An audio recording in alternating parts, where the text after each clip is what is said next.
What would have happened if? That's the question we all ask ourselves every now and then, one capable of creating an alternate timeline in which even the flap of a butterfly's wings can completely change the world we live in. Even Herodotus made that question, the guy who popularized the very concept of history in the first place, 2500 years ago. He wrote that if King Xerxes had not invaded Greece, the Achaemenid Persian Empire would have been quite different. And even a few centuries later, Plutarch spoke in Parallel Lives about the hypothetical consequences of the Greeks or Romans having made different decisions. But almost 2 centuries ago, Western literature decided to take that question a lot more seriously. So today, I bring you the Alternate History Iceberg, and along the way we'll learn how we ended up having masterpieces like V for Vendetta or even Wolfenstein.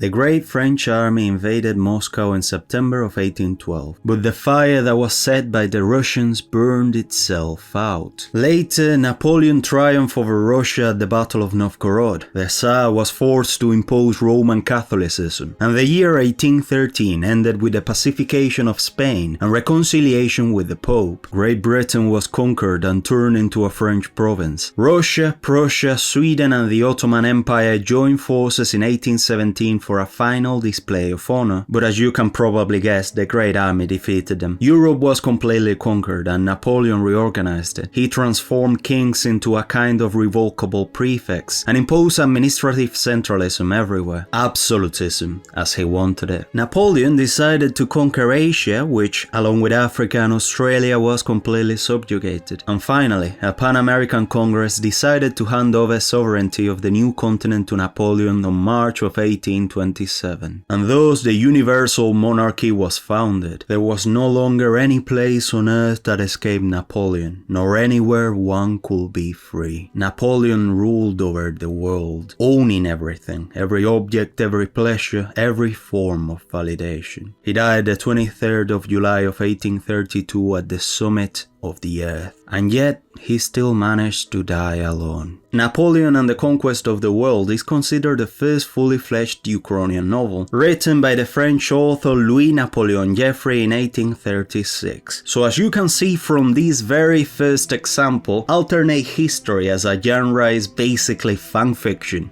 but for men. A Connecticut Yankee in King Arthur's court is about Hank Morgan, an engineer from, yeah, you guessed it, Connecticut, who, after being seriously hit on the head, is somehow transported to the Camelot of the times of Arthur, an era of knights, magicians, kings, and especially feudalism. And being forced to deal with these medieval people, he finds himself obliged to convince them that he is, as a matter of fact, a powerful wizard who will change their kingdom forever. And that is the trick he uses to get an audience with King Arthur himself. Morgan introduces modern technology to Camelot: factories, electricity, telephones, bicycles, rifles, and even revolvers. Just imagine King Arthur with a revolver in each hand. I would love to see that. Beyond technology, Morgan also helps establish a more just and rational order, with fairer wages and fewer inherited privileges, just a little bit more capitalist. It was written by Mark Twain, Samuel Clemens, also the author of Tom Sawyer and Huckleberry Finn, my favorite books as a kid by the way, right in the middle of the American Industrial Revolution, and it is considered the first work to show traces of steampunk. Twain uses satire to question why the medieval era is so heavily romanticized, while at the same time romanticizing his own democratic and rational values. Instead of republics and liberal democracies like those of our own time, the world of 1984 is divided into 3 totalitarian superpowers, locked in constant war designed to maintain internal control: Oceania, Eurasia, and Eastasia. Their economies are focused towards eternal warfare, which permanently justifies scarcity and hunger. The protagonist lives in the England that is part of Oceania, where the English Socialist Party, INSOC, exercises absolute control control over people's lives. Cameras are always watching. The thought police punish any deviation, and language itself is reduced to newspeak, to make critical thought impossible. New concepts are invented and original ones are eliminated in ways that benefit the party's narrative. This society is a Kantian hell, where truth is sacrificed for a supposed greater good. I have therefore found it necessary to deny knowledge in order to make room for faith. Oh, can't I blame you for a lot of bad stuff. In this case, blind faith in the party replaces knowledge. History is continuously rewritten. Archives are altered so that the party is never wrong. If the party says it invented the aeroplane, it will ensure that every single document says that the party invented the aeroplane. It is also a hyper-Hegelian hell. Oceania presents itself as the culmination of history. A totalitarian state that crushes the individual, controls everything, and creates whatever thesis and antithesis it finds convenient. Dialectics are used as a justification in theory, but in practice they are frozen. There is no progress. Only war, hunger, violent repression, obedience, and perpetual misery. The party's ideology creates a utopia that functions solely as an idea to maintain power, transforming the Hegelian realization of society into pure terror and cruelty. The author of 1984, George Orwell, drew inspiration from his personal experience in the Spanish Civil War and from his distrust of propaganda and authoritarian bureaucracies from both sides of the war. These influences, treated impartially, make possible the political lesson that gives the novel its mastery. Only Orwell was able to show so long ago the final stage of collectivist societies once individual freedom is sacrificed, whether fascist, Marxist, or as the name INSOC itself exposes, even socialist, like the author of the book himself. What remains is only misery and collective suffering. In the universe of Bring the Jubilee, the Confederacy wins the Civil War, which in the long run turns America into a secondary and fragmented power, a collection of not very United States of America. Slavery, or systems derived from it, persist for much longer, leaving a deep scar on society, altering the continental balance and the politics of the world. The United States doesn't become the great power of the 20th century. Its political, cultural, and technological influence declines in the face of other actors, leaving a North where defeatism and mediocrity define everyday life, with few opportunities and a feeling of collective failure. The protagonist lives in that poor and resentful North, while the Confederacy enjoys prestige and economic power, even expanding towards Mexico and parts of Latin America, creating an empire. Through time travel, the novel contrasts our reality with the possibility of restoring, or not, the timeline in which the North wins the war, becoming one of the foundational works of the Western alternate history genre. In the world of The Man in the High Castle, Germany and Japan win the Second World War. The new order is structured around these two great empires, the Germans devastating and expansionist, and the Japanese, more hierarchical and ritualized. In North America, the East Coast and part of the interior suffer under German rule, with genocidal policies and extreme technological projects. The West Coast is under Japanese control, with a more subtle but still colonial and segregated occupation, going as far as to enslave African Americans. The thing is that between the two blocks there is a constant tension and the possibility of a future war. The protagonists and their paths intersect as they transport, create or pursue forbidden books that depict a world in which the Allies won the war, threatening the narrative of their enslavers and questioning what is real. The Man on the High Castle was one of the pioneering works to explore the scenario of what if the Germans had won the Second World War, so I'll definitely try to not repeat that scenario too much in this iceberg. In V for Vendetta, a nuclear war in the 80s devastated Europe, allowing a fascist party, Northfire, to take power in the United Kingdom by exploiting chaos and fear. By 1997, London lives under a totalitarian regime. The English people suffer extreme surveillance through the eye, police repression through the finger, constant propaganda through the mouth, concentration camps for homosexuals. Where have I seen these before? Black people, Jews, and dissidents, together with rationing, curfews, and a cult of the leader, specifically Adam Susan, managed by a supercomputer called, and you probably saw this coming, Head. It's called Head. They're so creative, freaking hell. One of the protagonists, V, a survivor of government experiments, begins his symbolic revenge, frees a political prisoner, who's the other protagonist, and inspires uprisings using the Guy Fawkes mask, all meanwhile the resistance operates underground. Alan Moore, an anarchist writer, and David Lloyd, a noir-style artist, created V for Vendetta during the administration of Margaret Thatcher, inspired by fears of totalitarianism after a devastated world. And as someone who lives in England, I could probably say he predicted the future a tiny bit, but the culprit is not particularly the party that he thought it would be. In the original Wolfenstein universe, the Germans have won the Second War and rule much of the world under a totalitarian regime. Their power stretches from fortified castles to secret bunkers, where they plan to dominate and oppress the population. B.J. Blazkowicz, an American soldier who is partially Polish, infiltrates these facilities to ruin their plans. With the following entries, like Return to Castle Wolfenstein, the universe grows darker and more graphic, forcing you to confront a Third Reich that possesses black magic, supernatural experiments, and very advanced weaponry. Finally, Wolfenstein: The New Order combines both atmospheres. In this world, the Reich controls large parts of the planet, imposing a brutal regime of political repression, omnipresent propaganda, and constant surveillance. Their dominance is sustained by futuristic technology, including combat mechs, advanced robots, and experimental weapons that surpass any modern technology. European cities and landscapes have been transformed, ranging from the ruins of resistance to massive industrial facilities and propaganda structures. Repression is total. Jews, Americans, and Northern Europeans suffer in camps or are exterminated. Latinos and Africans are subjugated or exploited, culturally erased or used as slave labor, while the Mediterraneans are subordinated, their culture replaced by the German one, turned into experimental subjects, and even their women are sexualized for propaganda.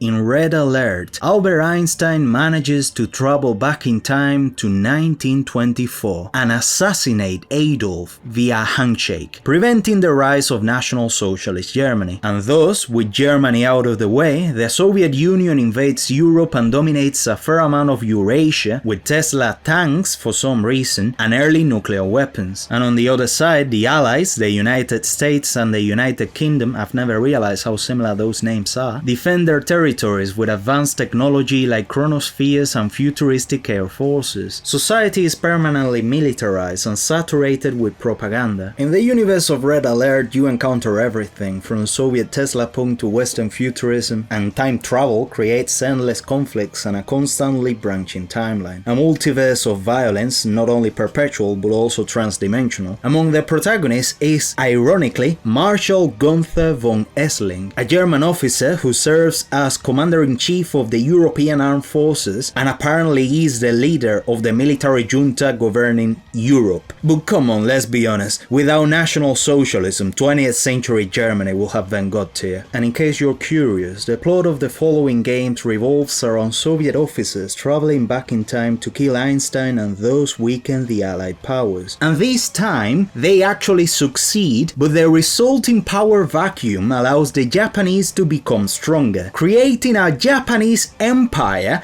with giant samurai mechs. And that was enough, let's move to the next one.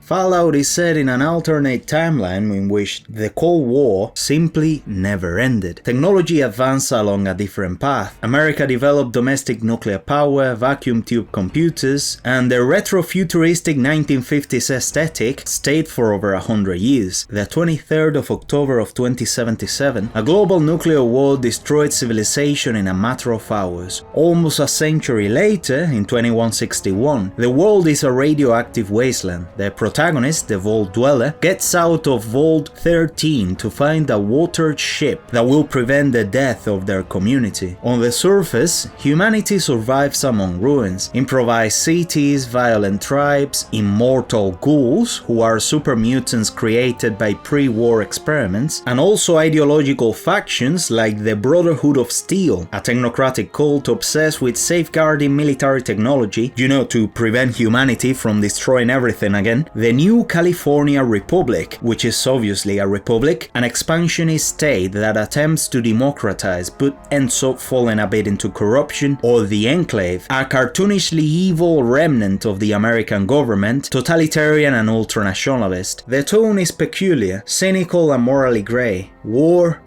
never changes, and it is only so often that its victims do.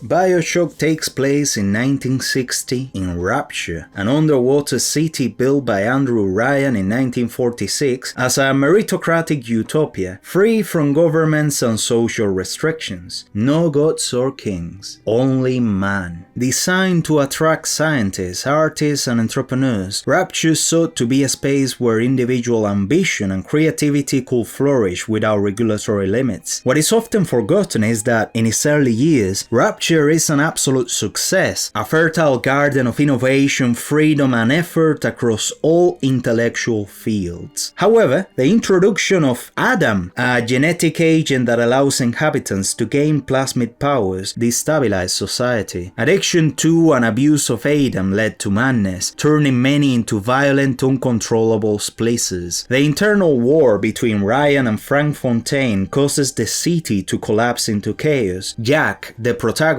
arrives by accident and discovers the manipulation of his own will through the phrase, "Would you kindly?" BioShock was directed by Ken Levine and developed by Irrational Games, inspired by the philosophy of Ayn Rand. At first glance, it appears to be a destructive critique, but unpacking the game's philosophical discourse reveals something more complex, since Levine himself is deeply fascinated by Rand's ideas of individualism, creativity, and human ambition. In Agent of Byzantium, a certain Arab man embraces Christ, becoming a renowned Christian preacher. So, without the development of Islam, the Eastern Roman Empire and Sassanid Persia endure as bipolar superpowers. There is no feudal Middle Ages as we know them, and no Arab conquest. Cities like Alexandria rebuild their legendary lighthouse, while technology advances with vaccines, primitive cannons, lenses, and printing methods. By the 14th century, the Orthodox Byzantine Empire experiences an unprecedented flourishing. After reconquering former Roman territories in the west and across the Mediterranean, it faces Persia in a kind of medieval Cold War. Meanwhile, Turkic nomads called the Georgian threaten from the north, and Saxon Franks press from the west, creating basically a premium version of the Middle Ages, without tyrannus, with the generic aesthetics of the same Franco-English, Italic or Germanic armors that plagues the genre to exhaustion. Why do they not make more films about the Saxons, the Vikings, the Scots, the Irish, the Spaniards, or especially the Celts? Why do they always have to show the same armors time and time again? I'm sick and tired of it. Anyway, our protagonist is Basil Argyrus, a high-ranking official and imperial agent. He gets involved in plots, steals gunpowder from Frankish monks, recovers a telescope from the Georgian, captures a subversive Persian printing press, and even manages to distill a kind of super wine capable of greatly inspiring soldiers. His nemesis throughout the story is Miraine, a clever and seductive Persian spy, whose patriotism and devotion to her people is matched only by Basil himself. The tone is adventurous and cinematic, in a style very similar to James Bond, but with a level of devotion and heroism worthy of a Marvel or DC comic. The story is a collection of 6 interconnected tales about Basil. Its author is the incomparable Harry Turtledove, who has a PhD in Byzantine history and is a de facto master of alternate history, best known for the Southern Victory series. The universe is brilliant, pure wish fulfillment for fans of the Christian Roman Empire and Zoroastrian Persia, and I am both, so I definitely recommend it.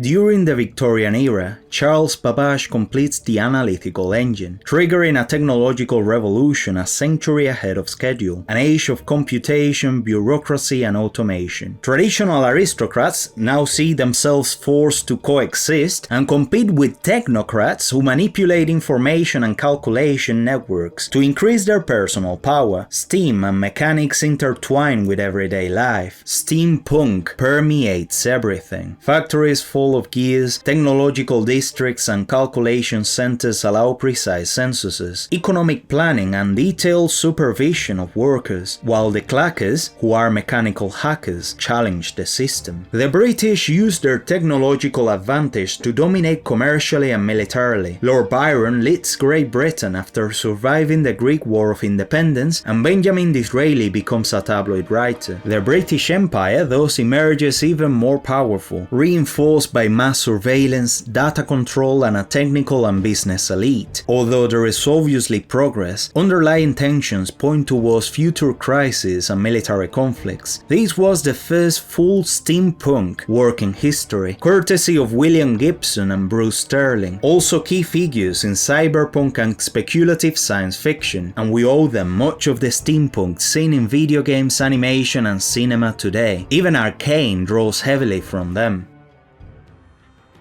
In Kaiserreich, the Central Powers won the Great War, and Germany emerges as a continental hegemony, controlling much of Europe and a fair amount of Africa, while Ukraine and other regions function as puppet states. But on the other side, Tsarist Russia collapses into a prolonged civil war, fragmenting into multiple factions such as the Siberian Black Army or Savinkov's Russia. In the United Kingdom and France, socialists, syndicalists, and revolutionary movements transformed the political order, with a Commune of France and the Union of Britain pursuing radical socialism. Cause, if Germany wasn't going to be the one going extremist, then it had to be the bloody French. The United States remains isolationist, facing its own internal instability during the 1930s, while Japan expands aggressively in Asia. This Hearts of Iron mod allows the player to influence events, reforming the German Empire towards either social or market liberalism, or on the other side, authoritarianism or a military dictatorship. And also, a great second war looms between the allies of the Kaiserreich and the Third International. By 1925, the part of Europe controlled by the Reich becomes richer and more modern than in our world, obsessed with development and efficiency. But Europe's path remains uncertain. Will Germany uphold democracy across the continent, or will it embrace totalitarianism and oppression? The choice is quite literally yours.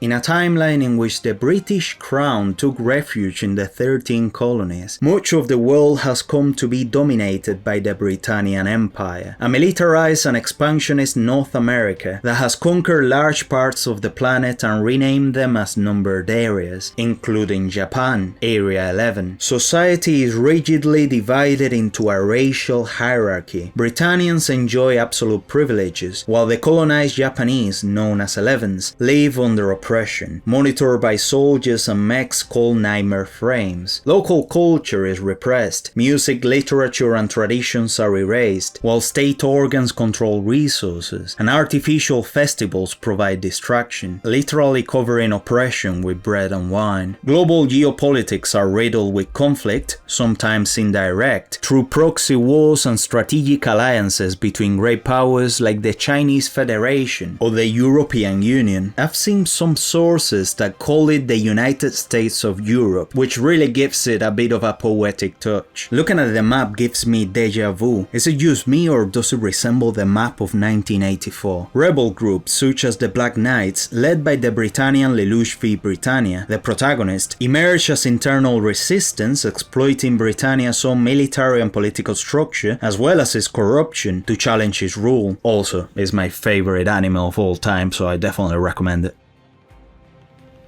The Northland trilogy, Stone Spring, Bronze Summer, and Iron Winter, imagines a completely different, more grandiose ancient European history. In the 8th millennium BC, sea levels rise more slowly, and therefore Doggerland, the ancient natural bridge between the British Isles and continental Europe, is never flooded, and it is there that Northland is born, a vast Neolithic society that grows into a dominant civilization for thousands of years.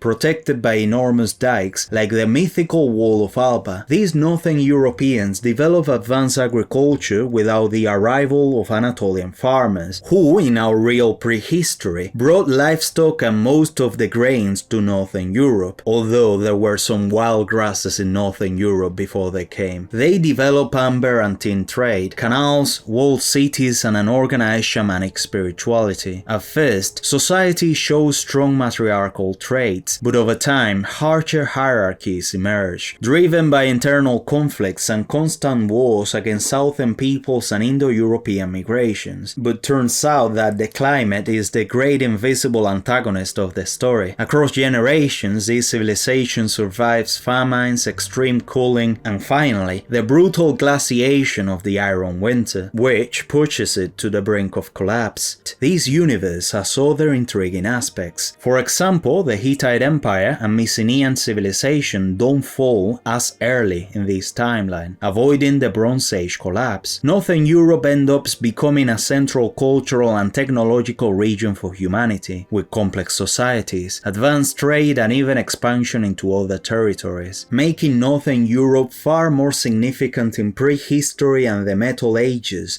than what it was historically.